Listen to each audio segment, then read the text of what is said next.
Me llamo Nur, y antes de que empieces a hacer suposiciones sobre quién soy o de dónde vengo, quiero pedirte algo. Quiero pedirte que me escuches hasta el final, no porque mi historia sea la más dramática del mundo, sino porque hay partes de ella que son difíciles de escuchar, y he notado que la gente a veces cierra el corazón justo antes de llegar a la parte que más necesitaba escuchar. Así que quédate, por favor, hasta el final. Tengo 26 años. Nací y crecí en Amán, la capital de Jordania. Soy la segunda de 4 hermanos. Un hermano mayor, yo, y 2 hermanas menores. Mi padre trabajaba en el sector bancario, un hombre educado, de clase media, con ideas más modernas que muchos de nuestros vecinos, pero profundamente arraigado en la fe musulmana. Mi madre era maestra de primaria, dulce, organizada, con una energía que llenaba cada habitación de la casa. Era una familia normal, una familia árabe, musulmana sunita, funcional, con sus tensiones y sus alegrías como cualquier familia del mundo. Teníamos una casa bonita en un barrio tranquilo de Amán. Veraneábamos a veces en Aqaba, al sur, donde el Mar Rojo te recibe con un azul que no existe en ninguna otra parte. Comíamos mansaf los viernes con la familia extendida. Mi abuela paterna era el centro gravitacional de todos cuando se reunían. Una mujer pequeña y ruidosa que con 80 años todavía dirigía la mesa. Cuento esto porque quiero que sepas que yo no era una persona que vivía en miseria buscando escapar. No era alguien sin amor en su vida. Tenía todo lo que se supone que hace feliz a una persona en mi mundo. Y sin embargo, algo faltaba. Algo que yo no sabía nombrar durante muchos años. Algo que solo reconocí cuando lo encontré. Pero eso viene después. Fui lo que en mi familia y en mi comunidad se llama una bintam sabta, una hija bien criada, obediente, respetuosa, que hace lo que se espera de ella sin quejas. Desde pequeña entendí las reglas del juego sin que nadie me las explicara explícitamente. Las absorbes del ambiente, de cómo te miran cuando haces algo que no corresponde, de cómo te felicitan cuando te comportas como se espera, de las conversaciones que escuchas entre adultos donde queda claro qué tipo de chica es bien vista y qué tipo no. Las reglas para una chica en mi contexto eran claras. Estudia, pero no demasiado lejos de casa. Trabaja si quieres, pero con decencia. Usa el hijab con dignidad. No mezcles demasiado con hombres que no sean familia. Cuida tu reputación como si fuera lo más valioso que tienes, porque en cierto modo, en ese mundo, lo es. Y eventualmente, cásate con alguien de buena familia, de buena fe, y construye tu propio hogar siguiendo el mismo modelo. Yo seguí esas reglas, no por resentimiento, ni por miedo exactamente, sino porque las había interiorizado tan completamente que eran parte de mí. Eran mi identidad. Era buena estudiante. Me gradué de la universidad con una licenciatura en Administración de Empresas. Conseguí trabajo en una empresa mediana en Amán, que importaba productos de tecnología. Tenía amigas. Tenía una vida social dentro de los límites establecidos. Era, en todos los sentidos externos, una historia de éxito. Mi relación con el Islam era genuina. Quiero que eso quede claro. No era solo ritual vacío para mí. Rezaba. Ayunaba el Ramadán con sinceridad. Leía el Corán. Tenía momentos de lo que puedo llamar experiencia espiritual real. Momentos de quietud, de conexión con algo mayor que yo misma. La fe no era una performance. Era real, pero había algo. Algo que yo empujaba hacia abajo cada vez que asomaba. Una pregunta que no me permitía hacerme porque hacérsela se sentía peligroso. La pregunta era, ¿por qué, si Dios es infinitamente misericordioso y amoroso, siento tan frecuentemente que no soy suficiente para Él? En el Islam, tal como yo lo vivía y lo veía a mi alrededor, había siempre la sensación de que Dios mide, que hay una balanza, que tus buenas acciones se pesan contra tus malas acciones, que nunca puedes saber con certeza si eres suficientemente buena, que la misericordia de Dios es real pero condicional, que si en el día del juicio la balanza no inclina del lado correcto, esa incertidumbre vivía en mí, no la expresaba, pero vivía ahí, y esa incertidumbre fue, sin yo saberlo entonces, la grieta por la que entró la luz. Tenía 23 años cuando entró a trabajar en nuestra empresa una mujer llamada Lena. Lena era jordana también, del norte del país, de una familia cristiana ortodoxa. En Jordania hay una comunidad cristiana pequeña pero histórica, aproximadamente el 2 o 3% de la población. Los cristianos jordanos son en su mayoría árabes de toda la vida, con familias que llevan siglos en la región, y la convivencia entre musulmanes y cristianos en Jordania Es generalmente más tranquila que en otros países de la región. Lena no era misionera. No era alguien que buscara convertir a nadie. Era simplemente una mujer de 30 años, seria en su trabajo, con buen humor, con una fe visible pero no agresiva. Tenía una pequeña cruz discreta en su collar que asomaba a veces. Rezaba en silencio antes de comer, pero nunca me habló de religión espontáneamente. Nos fuimos haciendo amigas de la manera gradual en que se hacen las amistades en el trabajo. Primero conversaciones en el break del café, luego almorzando juntas de vez en cuando, luego compartiendo cosas de la vida más allá del trabajo. Un día, después de un Ramadán particularmente difícil, en el que yo había sentido una sequedad espiritual que no podía explicar, un día en que me sentía emocionalmente agotada sin razón aparente, estábamos almorzando y yo dije algo que no había planeado decir.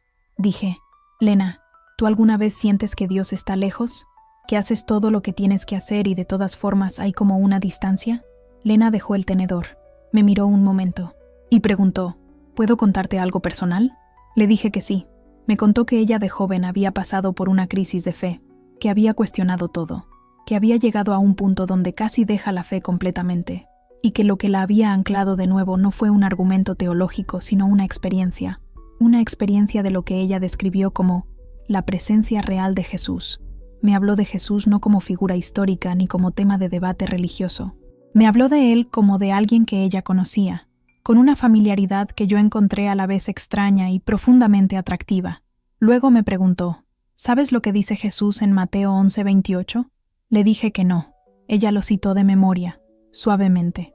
Venid a mí todos los que estáis trabajados y cargados, y yo os haré descansar. Se quedó callada. Yo también. Después de un momento dije, ¿por qué eso me hace querer llorar? Lena sonrió y dijo, quizás porque es exactamente lo que necesitabas escuchar. Esa tarde volví a casa con esa frase en la mente. Venid a mí todos los que estáis trabajados y cargados, y yo os haré descansar. Era diferente a todo lo que yo había escuchado sobre Dios. No era un Dios que dice, cumple y serás recompensado. Era un Dios que dice, ven tal como estás, cargada, y yo te daré descanso. Esa noche busqué el Evangelio de Mateo en árabe. Encontrar la Biblia en árabe fue más fácil de lo que esperaba. Hay versiones en línea, bien conocidas. La versión Van Dyke, que es la traducción clásica al árabe, lleva más de 150 años siendo leída por los cristianos árabes. Era en mi propio idioma.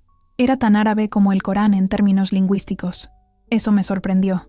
Había tenido toda mi vida la imagen de que el cristianismo era una religión occidental, europea, extranjera al mundo árabe, pero la Biblia en árabe sonaba tan árabe como cualquier otra cosa que yo había leído en ese idioma. Jesús era un hombre de Oriente Medio. Sus discípulos eran de Oriente Medio. Las historias ocurrían en tierras que están a pocas horas de donde yo vivo. Eso cambió algo en mi percepción. Jesús no era el Dios de los americanos o de los europeos. Era, en términos históricos y geográficos, alguien mucho más cercano a mí de lo que jamás me habían dicho.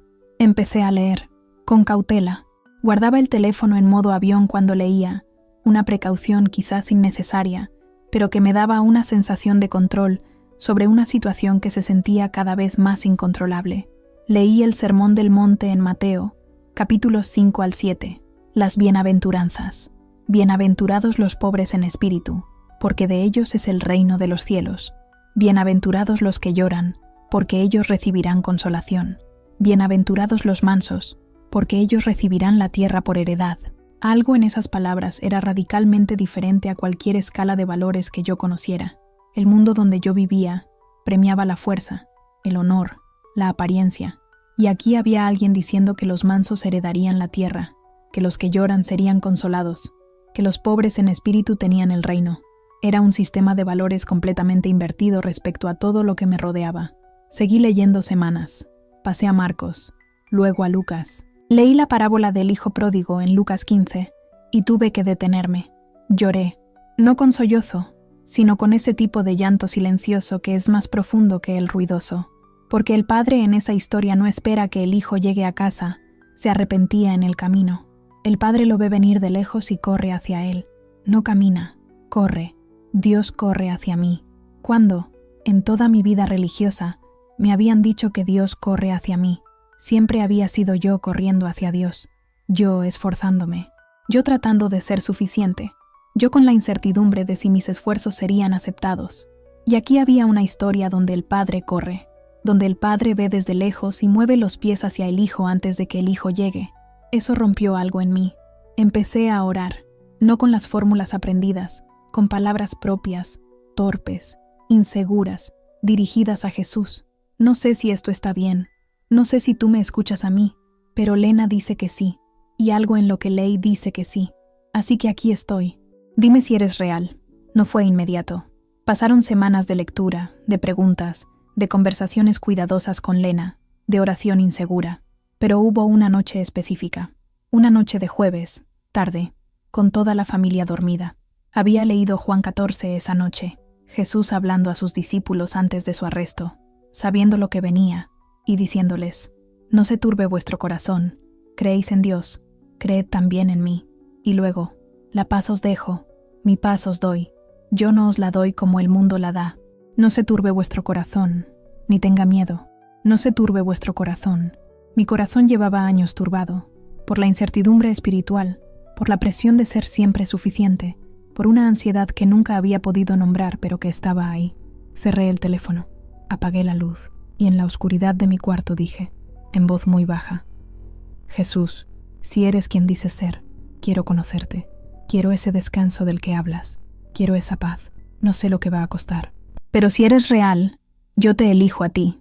Y entonces algo ocurrió que no me cabe completamente en las palabras.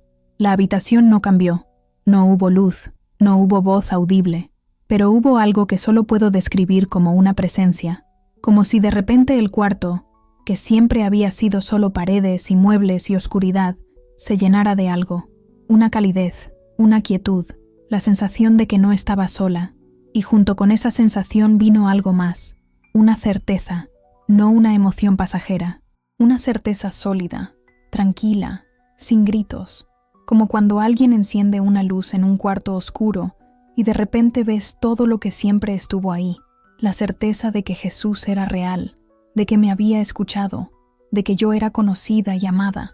Lloré esa noche durante un tiempo que no puedo calcular, no de tristeza, de alivio, el tipo de alivio que sientes cuando sueltas algo muy pesado que llevabas demasiado tiempo cargando.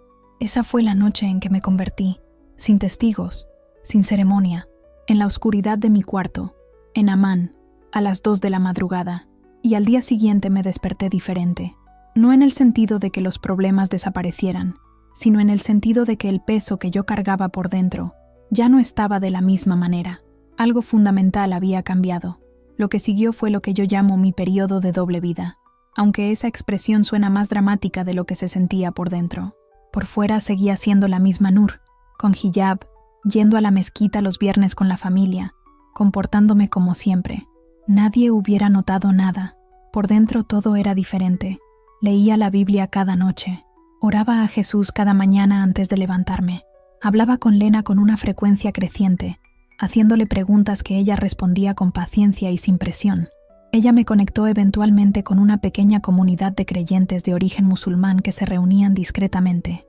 No en una iglesia, eso habría sido demasiado visible y potencialmente problemático.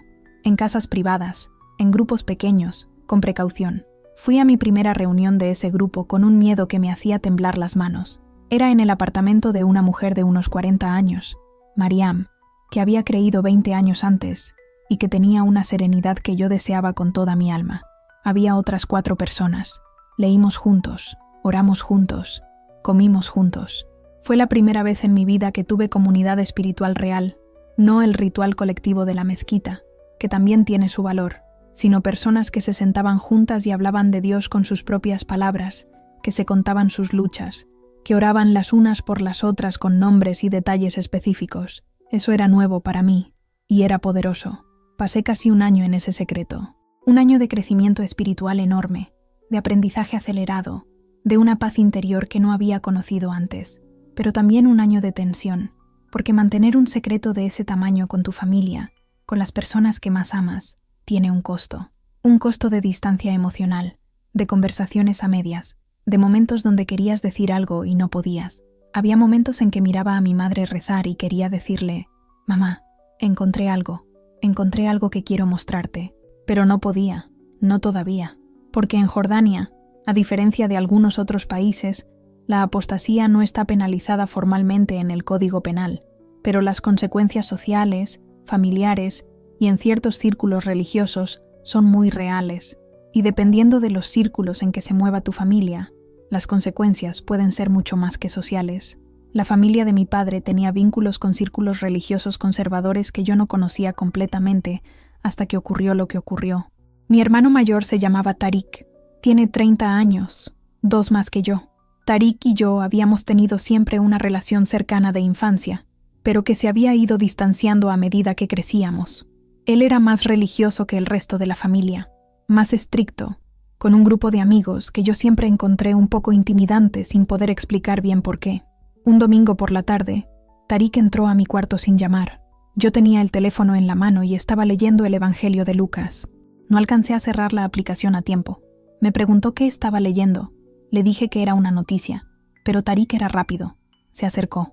Vi en su cara el momento exacto en que reconoció lo que era. El texto en árabe, el formato, el nombre Lucas, visible en la parte superior de la pantalla. Me quitó el teléfono de la mano. Lo que siguió fueron varios minutos de un silencio que se sentía como una tormenta que se acumula, pero todavía no cae. Tariq no gritó en ese momento. Lo que hizo fue mirarme con una expresión que nunca le había visto. No era rabia, era algo más frío, algo más calculado. Me dijo, «Dame el teléfono». Se lo di. Revisó la historia del navegador, revisó las aplicaciones, encontró todo, la Biblia descargada, las búsquedas, las conversaciones con Lena, que aunque eran cuidadosas en el lenguaje, eran claramente sobre fe cristiana. Salió del cuarto sin decirme nada más. Esa noche no dormí. Al día siguiente, mi padre me llamó al salón. Tariq estaba ahí, mi madre también, y 2 hombres que yo no conocía personalmente, pero cuyos rostros había visto en algunas reuniones familiares, amigos de Tariq, hombres de la mezquita, hombres que pertenecían a ese círculo religioso conservador del que yo siempre había tenido una intuición de incomodidad. Mi padre habló primero. Me preguntó si lo que Tariq le había dicho era verdad. Le dije que sí. El silencio que siguió fue diferente al silencio del cuarto con Tariq el día anterior. Este era colectivo. Y más pesado, uno de los hombres que no conocía bien habló después, con una voz controlada. Me dijo que lo que yo había hecho era una traición a mi familia, a mi comunidad y a Dios. Me dijo que tenía que elegir, volver al Islam públicamente, hacer una declaración en la mezquita, y que todo quedaría dentro de la familia, o atenerse a las consecuencias. Le pregunté qué consecuencias. Me miró un momento antes de responder, y lo que dijo fue dicho con tanta calma que tardé un segundo en procesar lo que había escuchado. Me dijo que en el Islam, la apostasía de una mujer musulmana no podía quedar sin respuesta, que había personas en la comunidad que tomaban esas cosas muy en serio, que él no podía garantizar mi seguridad si yo insistía en este camino. No fue una amenaza con gritos, fue peor, fue una amenaza fría, medida, enunciada como un hecho del mundo. Mi madre en ese momento empezó a llorar. Mi padre miraba el piso. Tariq me miraba a mí con una expresión que no reconocí como la de mi hermano. Necesito pausar aquí un momento porque sé que lo que acabo de contar es fuerte. Y sé que hay personas escuchando esto que quizás están en situaciones donde también se sienten amenazadas. No necesariamente por su fe. Puede ser por cualquier cosa que hayan elegido que alguien en su vida no aprueba. Si eres esa persona, quiero que sepas que lo que sientes es real y que no estás sola. Y te pido que si este video te está llegando de alguna forma, que lo compartas y que te suscribas al canal, porque estas historias necesitan llegar a más personas, y tu apoyo hace que eso sea posible. Sigamos. Esa noche, después de la reunión en el salón, volví a mi cuarto, y lo primero que hice fue orar, no con palabras elaboradas, con una sola frase que repetí varias veces: Jesús, no me sueltes ahora. Luego le mandé un mensaje a Lena contándole lo que había pasado, en términos vagos, sin detalles, porque en ese momento ya no confiaba completamente en la privacidad de mis comunicaciones. Lena respondió inmediatamente. Me dijo que oraba por mí. Me dijo que había personas que podían ayudarme si la situación se complicaba. Me dio un número de contacto. Los días que siguieron fueron los más tensos de mi vida. Mis padres me hablaban, pero con una frialdad nueva que dolía de una manera diferente a los gritos. Mi madre seguía con sus rutinas, pero me evitaba la mirada. Mi padre pasaba por los mismos espacios que yo, como si no estuviera ahí. Tariq, que siempre había sido mi hermano, se comportaba como un desconocido. Los 2 hombres de la reunión volvieron 2 días después, esta vez solo con Tariq, sin mis padres. Vinieron directamente a hablar conmigo. Uno de ellos me hizo preguntas específicas: con quién había hablado, a qué grupos pertenecía, si había otras personas que supieran lo que creía. Respondí de la manera más vaga que pude. Protegía a Lena, protegía a Mariam y al grupo. No tenía idea de cuán lejos llegarían con la información que obtuvieran. Al tercer día recibí en mi teléfono un mensaje de un número desconocido, sin presentación. Decía: sabemos dónde trabajas, tienes 3 días para hacer lo correcto. Me quedé paralizada mirando esa frase durante varios minutos. Llamé a Lena, le leí el mensaje. Hubo una pausa al otro lado de la línea, y luego me dijo con una firmeza que agradezco hasta hoy: Nur, tienes que salir de esa casa esta noche. Eran las 11 de la noche cuando tomé la decisión definitiva. Mi familia dormía, o al menos las luces de sus cuartos estaban apagadas. Saqué una mochila pequeña del armario y la llené en silencio. Ropa para 2 días, mi pasaporte, algo de dinero que había ido guardando con una precaución que ahora entendía como providencial, el cargador del teléfono, una pequeña Biblia en árabe que Lena me había dado semanas antes. Antes de salir, me paré en la puerta del cuarto de mi madre. No la abrí, solo me paré ahí. En el silencio escuché su respiración del otro lado. Mi madre que me enseñó a rezar cuando era niña. Mi madre que me trenzaba el cabello antes de ir al colegio. Mi madre que lloraba de orgullo en mi graduación universitaria. Le dije en silencio, sin palabras, todo lo que no podía decirle en voz alta. Le dije que la amaba, le dije que lo sentía, le dije que esperaba que algún día entendiera, y me fui.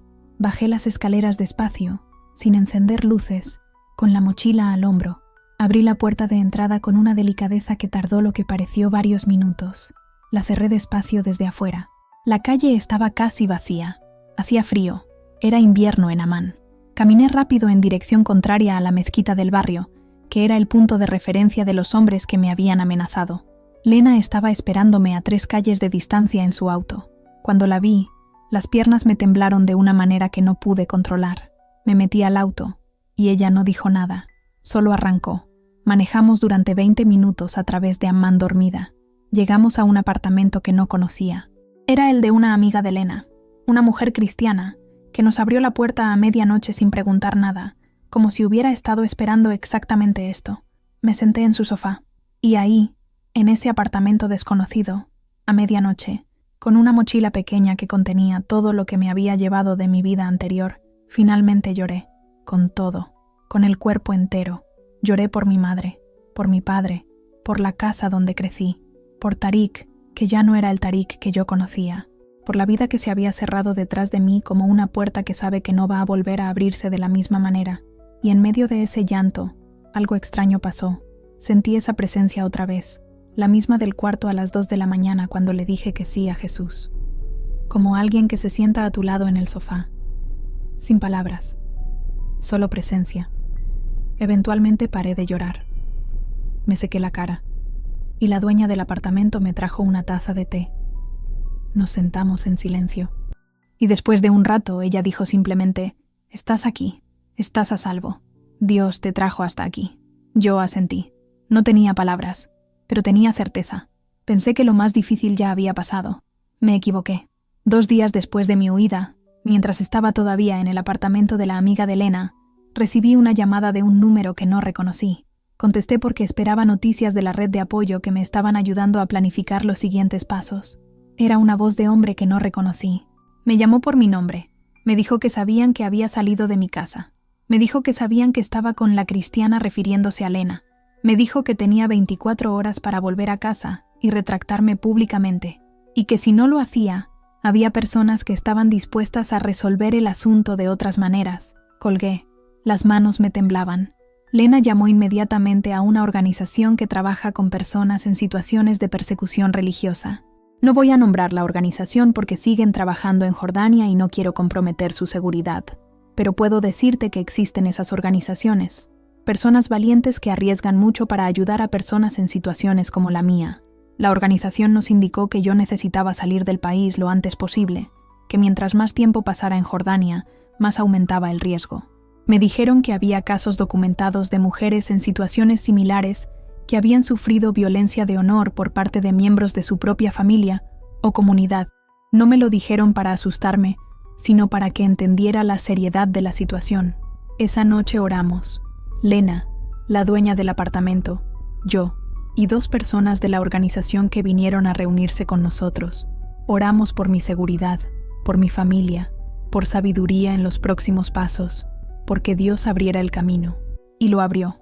En menos de 48 horas había un plan, había documentación, había una ruta, había personas en el país de destino que me recibirían. La noche anterior a salir no dormí. Pasé horas en oración y en lectura. Leí el Salmo 91 más veces de las que puedo contar esa noche. El que habita al abrigo del Altísimo morará bajo la sombra del Omnipotente. Diré yo a Jehová, esperanza mía y castillo mío, mi Dios, en quien confiaré. No temerás el terror nocturno, ni saeta que vuele de día. No temerás el terror nocturno. Eso fue exactamente lo que me sostuvo esa noche. Voy a parar aquí un momento porque quiero preguntarte algo directamente. Si estás escuchando esta historia y algo en ella está resonando en tu interior, si hay algo que te está moviendo y no sabes bien qué es, no lo ignores. Eso que sientes tiene un nombre y merece ser explorado. Escríbeme en los comentarios lo que estás sintiendo.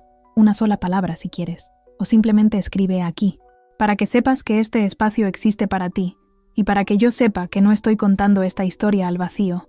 Escribe en los comentarios. Te leo. Salí de Jordania en avión. No voy a dar detalles específicos de la ruta por razones de seguridad para las personas que me ayudaron. Lo que puedo decir es que el proceso de salir fue tenso de una manera que no esperaba. Cada funcionario de migración que miró mi pasaporte, cada momento de espera en los pasillos del aeropuerto, cada segundo hasta que el avión levantó vuelo fue una eternidad. Cuando el avión despegó, cerré los ojos y lloré en silencio. Pero esas lágrimas eran diferentes a todas las que había llorado en los días anteriores. Eran lágrimas de gratitud, de un alivio tan profundo que me costaba respirar normalmente. Llegué a un país europeo donde había una red de apoyo lista para recibirme. Personas que nunca me habían conocido, pero que me abrieron sus puertas con una generosidad que todavía me cuesta aceptar completamente sin emocionarme. Los primeros días fueron de shock. El idioma diferente, el clima diferente, la frialdad del norte de Europa contra el Mediterráneo cálido de Jordania, la comida diferente, la arquitectura diferente, todo diferente. Y yo en medio de todo eso, sola en el sentido más profundo que había experimentado, pero con una paz interior que era paradójicamente más estable que nunca. Solicité asilo. El proceso fue largo. Hubo entrevistas donde tuve que contar mi historia repetidamente, a veces a funcionarios que escuchaban con eficiencia burocrática, a veces a personas que genuinamente parecían conmoverse. Hubo esperas. Mucho tiempo de espera. En ese tiempo de espera fue cuando más profundicé en mi fe. Tenía tiempo. Tenía Biblia. Tenía una pequeña iglesia local donde empecé a ir, primero con inseguridad, luego con regularidad. Allí conocí a personas que se convirtieron en mi familia de una manera que no hubiera podido prever. No quiero pintar el exilio como algo únicamente espiritual y luminoso. Tiene partes oscuras que es importante nombrar, porque si no las nombro, la historia queda incompleta, y quizás irrealmente heroica. El dolor de estar lejos de mi madre es el más persistente. Mi madre no me amenazó. Mi madre lloraba. Mi madre no era parte de la amenaza directa, era parte del daño colateral, y eso es más complicado emocionalmente que si hubiera sido ella quien me hubiera echado. Hay días en que huelo algo en el mercado, una especia, el olor del pan árabe, y durante un segundo estoy de vuelta en la cocina de mi casa, y mi madre está ahí, y todo es normal, y luego el olfato vuelve a la realidad, y el contraste es doloroso. Tuve contacto con mi madre una vez, semanas después de llegar a Europa. Un mensaje breve, a través de un teléfono que no era el mío, gracias a una mediación de alguien de confianza. El mensaje de mi madre decía pocas palabras. Decía, sé que estás bien, eso me basta, que Dios te cuide. No decía vuelve, no decía renunciarías, no decía nada que reabriera la herida, solo que Dios te cuide. Lo guardo ese mensaje como uno de mis tesoros más preciados, porque en esas pocas palabras vi a mi madre eligiendo el amor por encima de la ideología. Y eso, en el contexto de todo lo que había pasado, fue un milagro pequeño pero completamente real. Con Tariq no he tenido contacto, y honestamente no sé si alguna vez lo tendré. Lo que vi en él durante esos días me mostró una versión de mi hermano que no reconocía, una versión formada por influencias que entraron en su vida, antes de que yo pudiera ver a dónde lo llevarían. Oro por él. lo hago de verdad, pero orar por alguien no significa que la relación pueda restaurarse fácilmente. A veces el amor tiene que sostenerse desde la distancia. Con mi padre hay silencio, un silencio que no sé cómo interpretar completamente. ¿Está enojado? ¿Está aliviado de que estoy a salvo aunque no pueda decirlo? ¿Está atrapado entre lo que siente y lo que se supone que debe sentir en su comunidad? No lo sé. Ese silencio es otra de las preguntas abiertas que cargo. ¿Y Lena? Lena sigue en Jordania. Seguimos en contacto, aunque con cuidado. Es una de las personas a las que más admiro en el mundo. No hizo nada dramático. No fue una misionera agresiva. Solo fue una amiga que fue honesta sobre su fe y que estuvo presente cuando más lo necesité. Eso a veces es todo lo que se necesita. Han pasado casi 3 años desde esa noche en mi cuarto en Amán, cuando le dije que sí a Jesús. Y hay cosas que encontré en este camino que quiero nombrar porque merecen ser nombradas. Encontré al padre del hijo pródigo, no como figura literaria, sino como realidad viva. El Dios que corre hacia mí cuando me ve venir de lejos. El Dios que no espera que yo llegue limpia y arrepentida de manera formal. El Dios que me ve desde lejos y mueve los pies hacia mí. Eso cambió radicalmente cómo me relaciono con Dios. Ya no hay esa incertidumbre constante de si soy suficiente. No porque de repente me haya vuelto perfecta, sino porque la relación no está basada en mi perfección, sino en su amor. Y su amor no cambia dependiendo de mi actuación. Encontré la paz que no da el mundo. Juan 14:27. No la paz como ausencia de conflicto, porque mi vida tuvo mucho conflicto. La paz como presencia, como la certeza de que en medio del conflicto hay algo que no se mueve, un ancla que sostiene aunque las olas sean grandes. Encontré a hermanas, mujeres en esa pequeña iglesia europea que me conocen con mi historia completa y que me aman sin condiciones, que me preguntan por mi madre con genuino cuidado, que oran por Tarik aunque no lo conozcan, que me celebraron el día de mi bautismo como si fuera la fiesta más importante del año para ellas. Encontré mi voz. Esta quizás es la que más me sorprende. Yo crecí siendo la hija perfecta, la que no cuestionaba, la que se comportaba. Y ahora tengo una voz, una historia que contar, una convicción que defiendo. No con agresividad, con la tranquilidad de alguien que sabe en qué está parada. Y encontré propósito, la certeza de que lo que viví no fue en vano, que hay personas que necesitan escuchar esta historia, que hay mujeres en Jordania, en Arabia Saudita, en Egipto, en Marruecos, que están exactamente donde yo estaba, leyendo en secreto, preguntándose si Dios las ve, preguntándose si es posible ser mujer árabe y seguir a Jesús. Para esas mujeres cuento esta historia, para decirles, sí es posible, y Dios las ve desde lejos y corre hacia ellas. Hay algo que no mencioné todavía y que creo que es importante nombrar, porque es una de las partes más difíciles del proceso, y también una de las más transformadoras: el perdón. No el perdón como concepto religioso abstracto, el perdón como práctica concreta, dolorosa, que se toma todos los días de nuevo. Yo tuve que perdonar a Tarik, a los hombres que me amenazaron, a las personas de mi comunidad que pusieron el honor colectivo por encima del bienestar de una persona, a un sistema que convierte la búsqueda honesta de la verdad en delito merecedor de castigo. Eso no ocurrió de golpe, ocurrió en capas, con meses de distancia, con ayuda de una consejera cristiana que me acompañó en ese proceso durante casi 1 año.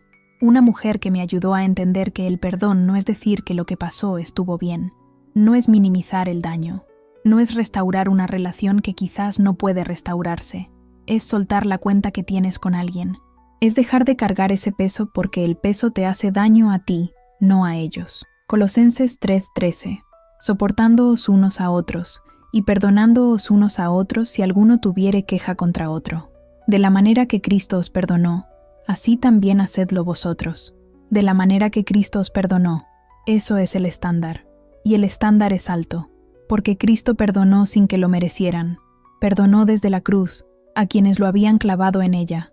Eso no es natural para un ser humano, es sobrenatural, y requiere ayuda sobrenatural para lograrlo. No voy a decirte que perdoné perfectamente y de una vez. No sería verdad. Hay días todavía en que algún recuerdo específico surge y la reacción emocional llega antes que la decisión racional de perdonar. Y en esos días tengo que volver a decidir, volver a soltar, volver a confiarle a Dios lo que yo no puedo resolver. Pero cada vez que lo hago, hay algo que se aliviana, algo que se suelta, y me quedo un poco más libre que antes. Eso es el perdón en la práctica real. No una vez, 1000 veces, Pero cada vez que lo eliges, algo en ti crece, y algo en las personas a las que perdonas queda en manos de alguien que puede hacer lo que tú no puedes. Hay algo que descubrí en estos años que me cambió la perspectiva de manera profunda. Hay una comunidad enorme, invisible para la mayoría del mundo, de personas que están pagando un precio alto por seguir a Jesús. No estoy hablando de incomodidad social en países donde el cristianismo es mayoritario. Estoy hablando de personas que enfrentan pérdida real, peligro real, cárcel real, muerte real por creer en Jesús, persecución cristiana documentada en el siglo XXI. En Corea del Norte, donde ser cristiano puede significar campos de trabajo forzado o la muerte. En Afganistán, bajo el control talibán, donde los creyentes de origen musulmán se esconden con terror. En Nigeria, donde comunidades enteras de creyentes son atacadas. En China, donde iglesias son demolidas y pastores encarcelados. En India, donde ataques contra creyentes de ciertas castas son frecuentes y subreportados. En Eritrea, donde algunos creyentes llevan más de una década presos sin proceso judicial. Yo soy parte de esa comunidad invisible.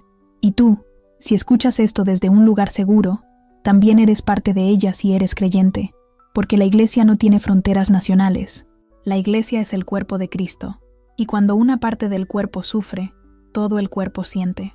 1 Corintios 12:26. Y si un miembro padece, todos los miembros se duelen con él. Eso no es solo una metáfora, es una realidad espiritual con implicaciones prácticas. Significa que cuando ores, ora por ellos. Cuando tengas recursos, apoya organizaciones que los ayudan. Cuando tengas la oportunidad de hablar, habla de ellos. No los dejes en el olvido, porque el olvido es una forma de abandono. Y la iglesia no abandona a sus miembros, o al menos no debería. Quiero hablar del miedo porque creo que es algo que muchas personas que nunca vivirán lo que yo viví pueden entender de todas formas. El miedo tiene muchas formas, no solo el miedo físico que yo sentí cuando recibí esas amenazas, también el miedo al rechazo, el miedo a decepcionar a los que amamos, el miedo al cambio, el miedo a lo desconocido, el miedo a ser diferente. Todos esos miedos son reales y tienen peso. Y muchas personas permiten que esos miedos gobiernen sus decisiones más importantes, incluidas sus decisiones de fe. Lo que yo aprendí sobre el miedo es esto. El miedo no desaparece cuando tomas la decisión valiente. El miedo sigue ahí. La diferencia es que cuando tienes algo en lo que confías genuinamente, algo más grande que el miedo ya no es el factor determinante. El miedo está ahí, pero ya no conduce. Toma el asiento de atrás. La paz que describe Pablo en Filipenses 4:7 es la paz de Dios, que sobrepasa todo entendimiento. No es una paz que tenga explicación lógica. Es una paz que existe a pesar de las circunstancias, no gracias a ellas. Esa paz no llegó en los momentos fáciles de mi historia.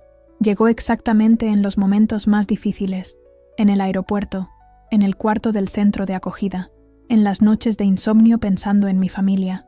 La paz llegó precisamente cuando menos tenía razón de estar tranquila.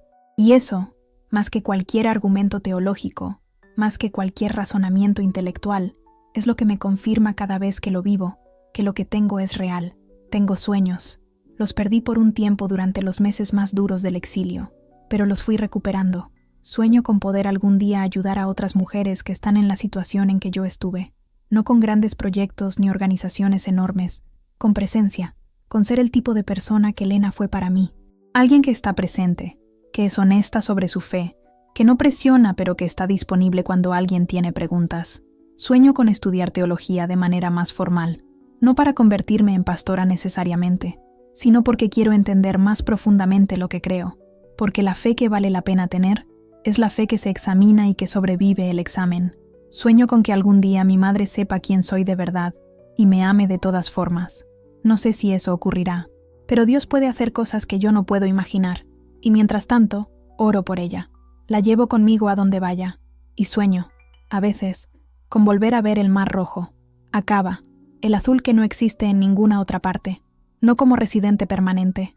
Quizás nunca sea posible eso, pero quizás un día, cuando el mundo y las circunstancias y los corazones cambien de maneras que solo Dios puede orquestar, pueda pararse frente a ese mar otra vez y darle gracias a Dios por todo lo que fue, y todo lo que es, y todo lo que vendrá. Eso es lo que espero. Y la esperanza, como la paz, no depende de las circunstancias. Romanos 8:28. y sabemos que a los que aman a Dios, todas las cosas les ayudan a bien, todas las cosas, también las dolorosas, también las pérdidas, también el exilio, también las amenazas, también las noches solas, también el mensaje de 4 palabras de mi madre, todas las cosas. Eso lo creo con todo lo que soy. Hay una tensión específica que quiero nombrar porque afecta a muchas mujeres que quizás están donde yo estuve y que quizás nunca escucharon a alguien hablar de esto directamente. La identidad árabe y la identidad femenina árabe en particular están muy entrelazadas con el Islam en el mundo árabe, no solo en el sentido religioso, en el sentido cultural, histórico, social. Ser mujer árabe es ser, en muchos contextos, mujer musulmana. Esas dos cosas se asumen como inseparables. Y cuando decides seguir un camino diferente, cuando tu fe cambia, hay una pregunta que surge que va más allá de la religión. ¿Sigo siendo árabe? ¿Sigo siendo parte de mi cultura?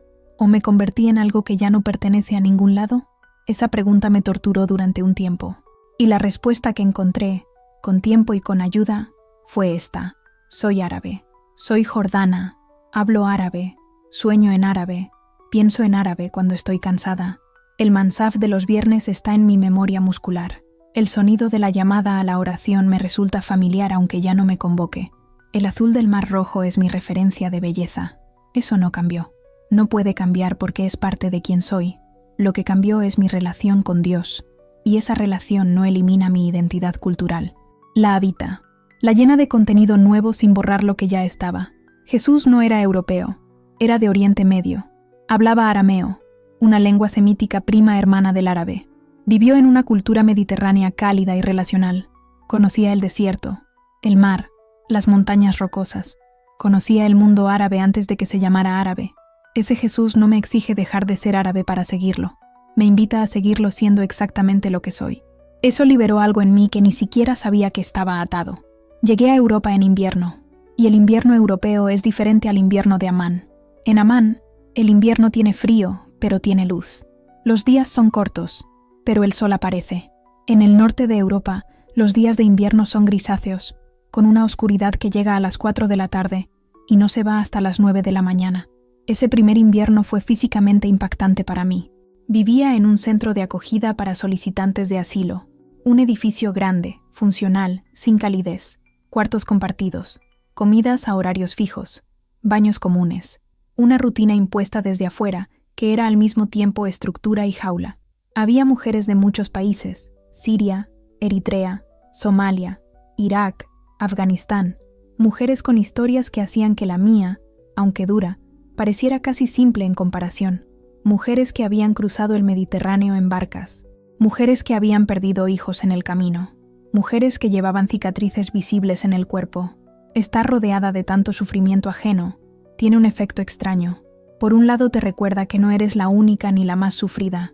Por otro lado, cada historia que escuchabas te pesaba, se acumulaba, y había noches donde el peso colectivo era muy difícil de sostener. Aprendí en esos meses algo que no hubiera aprendido de otra manera, que la fe no es un lujo para los tiempos buenos. La fe es exactamente lo que sostienes, en los tiempos donde todo lo demás se cayó. Las mujeres del centro de acogida que tenían fe genuina, tenían algo en los ojos que las diferenciaba de las que no. No era optimismo ingenuo, era raíz. Tenían raíz aunque el suelo donde vivían fuera prestado y temporal. Yo tenía raíz, y esa raíz me sostuvo en esos meses difíciles. Empecé a aprender el idioma del país con una dedicación que sorprendió a los funcionarios del centro. No porque fuera especialmente dotada para los idiomas, sino porque necesitaba herramientas para comunicarme, para ir a la iglesia y entender algo más que el ambiente. El idioma era libertad, y yo quería libertad. A los 3 meses del centro, me aprobaron para una habitación en un piso compartido con otras 2 mujeres en una ciudad más pequeña. Una de ellas era alemana, trabajadora social. La otra era eritrea, también creyente. Con la eritrea, Tigist, encontré una amistad que no esperaba, pero que llegó como un regalo preciso. Tigist también había huido por razones de fe. También había dejado su familia atrás. También cargaba un duelo que se parecía al mío, aunque viniera de un contexto completamente diferente. Orábamos juntas por las noches, leíamos la Biblia juntas, ella en amárico, yo en árabe, comparando versículos y riéndonos de los malentendidos de traducción. En esa amistad inesperada, En ese piso pequeño, en una ciudad gris de Europa del Norte, encontré algo de lo que había dejado atrás. Calor humano genuino, la sensación de que alguien en el mundo te conoce de verdad y te elige de todas formas. Encontré mi iglesia actual a los 4 meses de llegar a Europa. Era una congregación pequeña, de unas 80 personas, con mezcla de locales e inmigrantes de varios países. El pastor era un hombre de mediana edad, de origen turco curiosamente, que había seguido un camino parecido al mío décadas antes, y que predicaba con la autoridad de alguien que sabe de lo que habla porque lo vivió. La primera vez que entré a esa iglesia, no entendí casi nada del sermón porque el idioma todavía era nuevo para mí. Pero entendí el ambiente. Entendí las caras. Entendí la manera en que las personas se saludaban con una calidez que no era performance, sino costumbre genuina de cuidado mutuo. Después del servicio, una mujer de unos 60 años se me acercó. Se llamaba Ingrid. Me habló en inglés cuando notó que no manejaba bien el idioma local todavía. Me preguntó cómo me llamaba. Le dije que Nur. Me dijo que significaba luz en árabe. Que qué nombre tan hermoso. Me preguntó de dónde era. Le dije que de Jordania. Asintió. Y luego me dijo simplemente: bienvenida a casa. 2 palabras. Bienvenida a casa. No era mi casa en el sentido geográfico. No era Amán. Pero algo en esas 2 palabras me llegó de una manera que no esperaba, porque la iglesia es exactamente eso para el creyente, el lugar donde te conocen, el lugar donde puedes ser quien eres, el lugar donde el pasado te acompaña y la comunidad lo sostiene contigo. Ingrid se convirtió en una especie de abuela adoptiva. Me enseñó palabras del idioma. Me invitaba a cenar los domingos. Me escuchaba con una paciencia que no tenía límites aparentes. Cuando le conté mi historia completa, un domingo por la tarde en su cocina, ella me escuchó sin interrumpir, y al final me dijo: Dios sabía exactamente lo que hacía cuando te trajo hasta aquí. Yo no siempre lo veía tan claramente en los días difíciles, pero Ingrid sí lo veía, y a veces la fe de otra persona te sostiene mientras la tuya propia se recupera. Eso también es la iglesia. El día de mi bautismo fue en esa iglesia, un domingo de primavera, con las 80 personas del lugar. Tigist estaba ahí. Lena había venido especialmente desde Jordania, lo cual todavía me emociona cuando lo pienso. Ingrid estaba en primera fila. Cuando entré al agua, pensé en el Jordán, en el río de mi región que da nombre al país que dejé. Y pensé en que el agua del bautismo conecta a personas de todos los tiempos y todos los lugares en algo que es más antiguo y más grande que cualquier nación, o familia, o historia personal. Cuando salí del agua, el aplauso de esas 80 personas me atravesó de una manera que no se puede describir completamente. No era solo el sonido, era el reconocimiento, era la comunidad diciéndome: te vemos, eres parte de nosotros. Quiero decir algo que quizás sorprenda.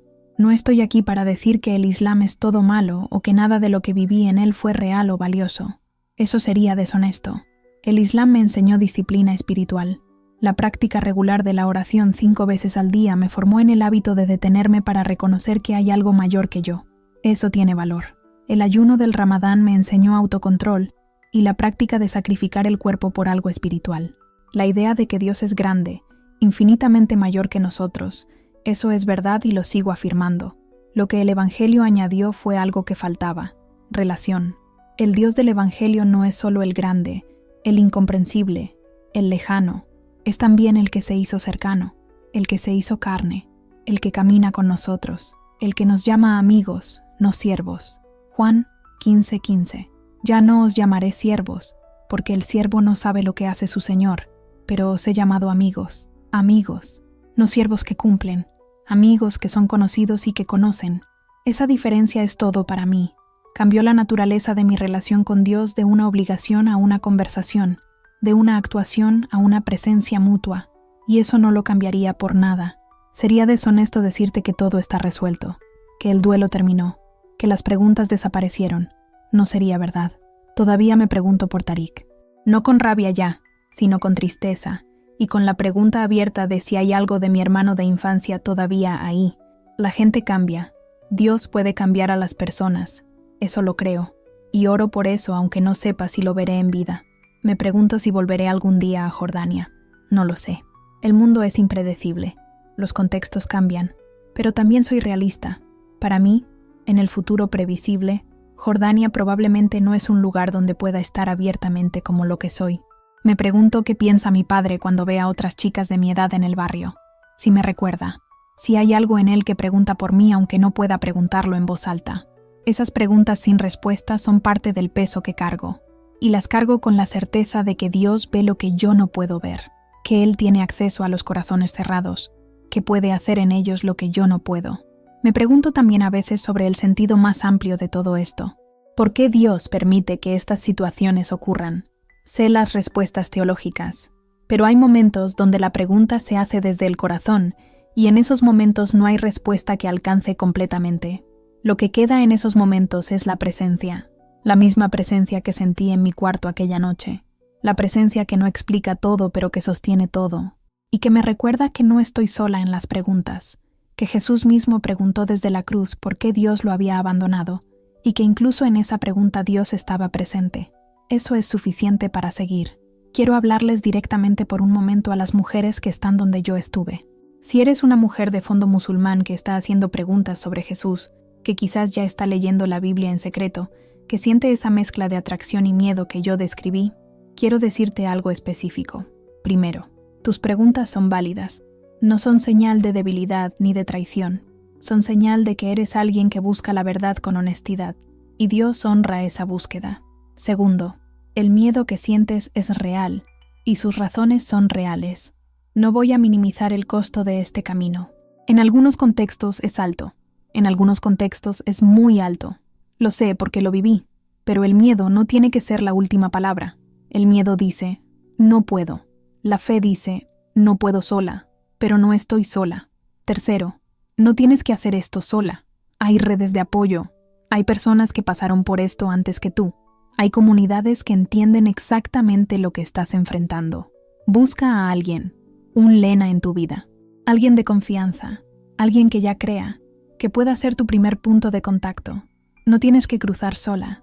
Cuarto, Jesús te conoce. No al personaje religioso de tu comunidad. A ti, la que lee en secreto, la que tiene miedo, la que ama a su familia aunque su familia no entienda, la que lleva años siendo la hija perfecta y por dentro está hambrienta de algo más. Jesús la conoce, y la ama, y corre hacia ella.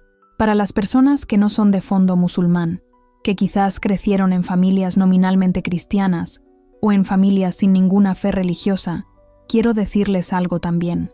Lo que yo encontré en Jesús no es exclusivo de personas que vienen de donde yo vengo. La gracia, el amor incondicional, la paz que no da el mundo, la presencia real de alguien que te conoce completamente y te ama completamente a pesar de eso está disponible para todos. No hay un requisito de sufrimiento previo para recibirlo. No tenés que haber perdido tu familia o tu país para merecerlo. Lo que sí se necesita es honestidad. La honestidad de decir, no sé si Dios existe, pero si existe, quiero conocerle de verdad.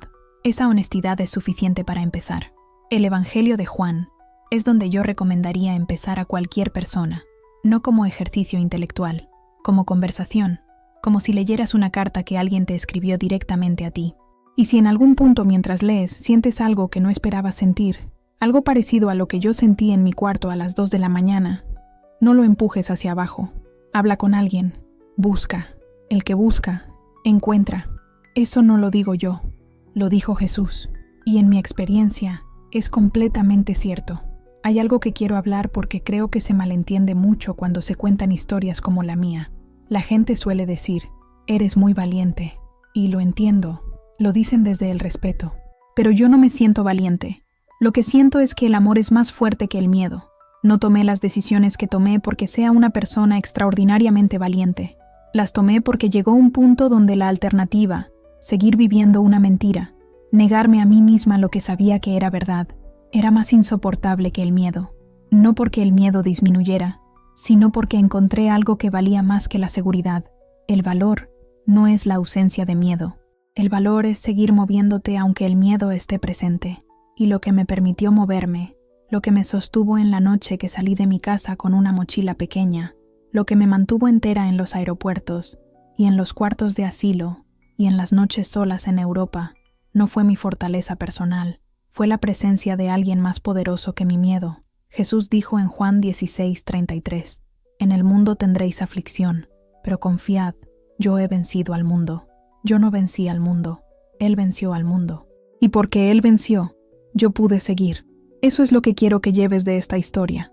No que seas más valiente, sino que encuentres a aquel que ya venció, para que cuando llegue tu momento de aflicción, y llegará, no estés sola en él.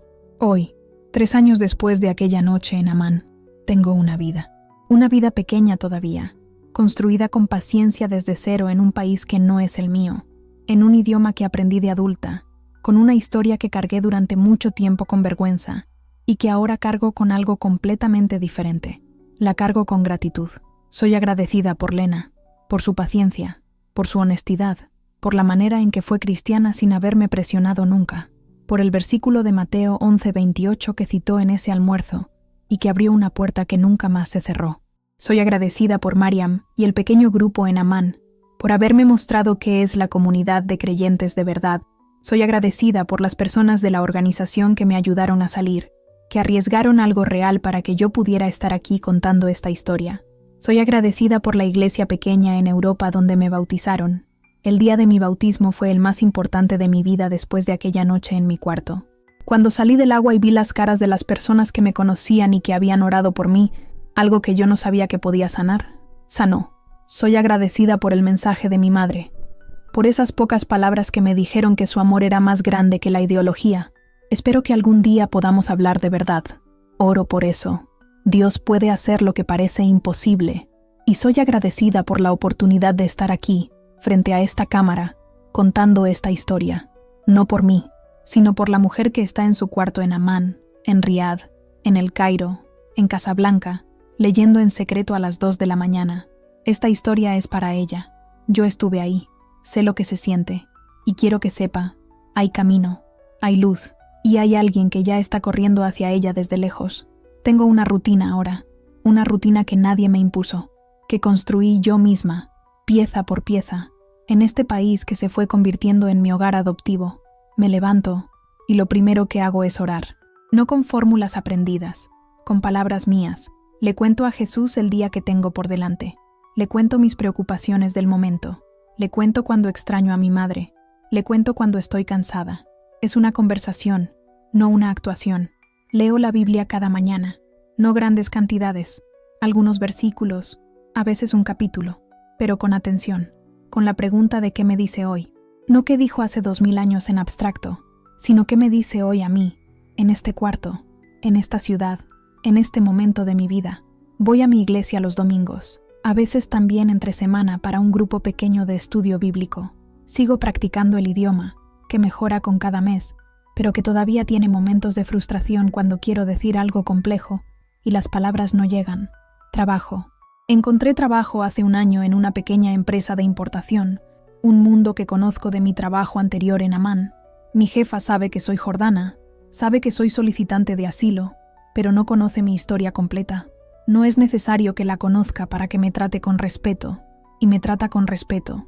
Tengo amigos, personas de la iglesia, personas del trabajo, Tigist, un círculo pequeño pero real, personas que si mañana me pasa algo, aparecerán. Eso es algo que no doy por sentado. Que alguien aparezca cuando lo necesitas es un regalo que solo valoras completamente cuando lo perdiste y lo volviste a encontrar. Hay algo que quiero decir aquí, aunque sé que es improbable que mi madre lo escuche, pero quiero decirlo de todas formas, porque llevarlo solo dentro tiene un costo. Mamá, sé que no me escuchas ahora mismo. Sé que probablemente no sabes que existe este canal ni este video, pero en caso de que algún día alguien te lo muestre, en caso de que por algún camino impredecible estas palabras lleguen a ti, quiero que sepas algo. Te amo. Te amo ahora exactamente igual que cuando me trenzabas el cabello antes del colegio, igual que cuando me ayudabas con los deberes en la mesa de la cocina, igual que cuando lloraste el día de mi graduación, igual que en todas las mañanas de Ramadán cuando te veía rezar junto a la ventana con tu taza de té. El camino que tomé no fue un rechazo de ti ni de nuestra familia. Fue la respuesta honesta a una búsqueda que empecé con el corazón completamente abierto. Encontré algo que no esperaba encontrar, algo que cambió todo para mí. Y no puedo negar eso aunque cueste lo que cuesta. El Corán habla de Jesús. Lo honra como nacido de una virgen, como hacedor de milagros. Yo simplemente quise conocerlo de verdad, y cuando lo conocí, no pude dejarlo ir. Guardo tu mensaje, el que decía que Dios me cuidara. Lo guardo como uno de mis tesoros más preciados porque en esas 4 palabras vi a mi madre eligiendo el amor, y ese amor me sostuvo en las noches más oscuras del exilio. Espero que algún día podamos sentarnos juntas y hablar, no para convencernos de nada, solo para estar juntas, solo para que sepas que donde quiera que esté, soy tu hija, y siempre lo seré. Con todo mi amor, Nur. Nur significa luz en árabe. Mis padres me pusieron ese nombre, y en ese nombre pusieron una expectativa, que yo sería luz para nuestra familia, para nuestra comunidad. He pensado mucho en ese nombre en los últimos años, porque la ironía es que el camino que tomé, el camino que mi familia vio como una traición, fue el camino que me llevó a encontrar la luz de verdad, no la luz que yo pudiera generar por mi propio esfuerzo. La luz que dice de sí misma en Juan 8:12, yo soy la luz del mundo, el que me sigue no andará en tinieblas, sino que tendrá la luz de la vida. Yo fui a buscar luz, y la encontré, en el lugar menos esperado por mi familia, en el evangelio de un carpintero galileo que vivió hace 2000 años, y que de alguna manera, a través de las páginas de un texto en árabe, en un teléfono, en un cuarto en Amán, me encontró a mí, y me dio el significado pleno de mi nombre, Nur, hija de la luz, no por mis méritos, no por mis esfuerzos, por gracia.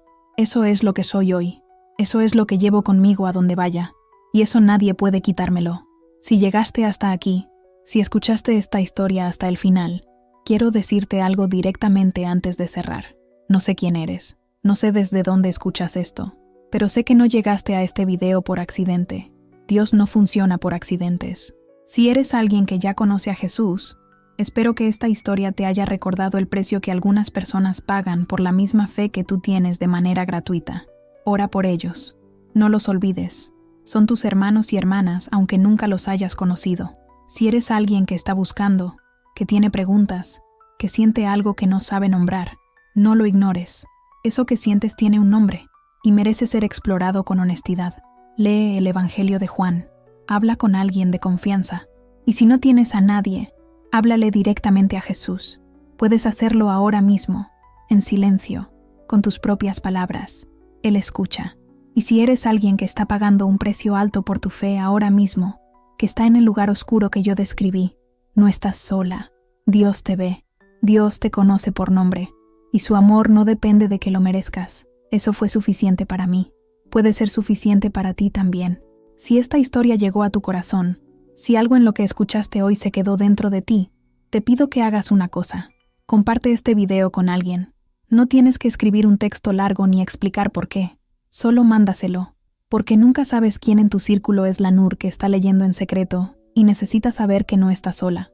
Ese pequeño gesto puede cambiar la vida de alguien.